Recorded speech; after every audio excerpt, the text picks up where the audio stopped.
আসসালামু আলাইকুম ওয়া রাহমাতুল্লাহি ওয়া বারাকাতুহু। সুবহানাহু আম্মা ইউশরিকুন।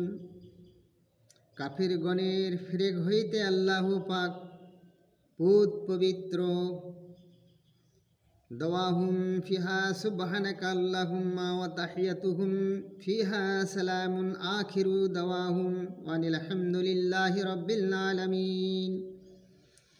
জান্নাতবাসীদের মুখ হইতে সুবহানাল্লাহ শব্দ বাহির হইতে থাকিবে এবং পরস্পর আসসালামু আলাইকুম বলিতে থাকিবে, আর বেহেশতদের চিরস্থায়ী কিয়ামতের কথা ভাবিয়া বলিতে থাকিবে আলহামদুলিল্লাহ রাব্বিল আলামিন। সুবহানাহু তাআলা আম্মা ইউশরিকুন।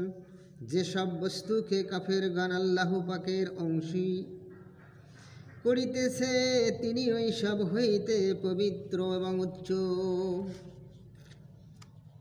ক্বালু ইত্তাখাযাল্লাহু ওয়ালাদান সুবহানাহু হুয়াল গানিয়্যু। কাফেরগণ বলে আল্লাহ পাকের সন্তান রহিয়াছে, আল্লাহ তাআলা উহা হইতে পবিত্র, তিনি কাহারও মুখাফিকি নহেন। সুবহানাল্লাহি ওয়া মা আনা মিনাল মুশরিকিন। আল্লাহ পাক যাবতীয় দোষ হইতে মুক্ত, আর আমি অংশী স্থাপনকারীদের অন্তর্ভুক্ত নহি। ওয়া ইউসাব্বিহু রুদু বিহামদিহি ওয়াল মালাইকাতু মিন খিফাতিহি। এবং রাত ফেরেশতা তাহার প্রশংসা সহকারে পবিত্রতা বর্ণনা করে, আর অন্য ফেরেশতাগণ তাহার প্রশংসা করিয়া থাকে। আল্লাহু তাআলা ইউসাব্বিহু রুদু বিহামদিহি ওয়াল মালাইকাতু মিন খিফাতিহি।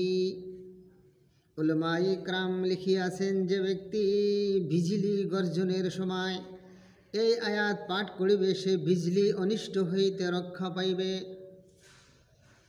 একটি হাদিস আসিয়াছে, বিজলি গর্জনের সময় আল্লাহর জিকির করিতে থাকো, কেননা জাকিরিন পর্যন্ত বিজলি পৌঁছিতে পারে না। অন্য হাদিসে আসিয়াছে, বিজলি চমকদার চমকিবার সময় সুবহানাল্লাহ বলিবে, কিন্তু আল্লাহু আকবার বলিবে না।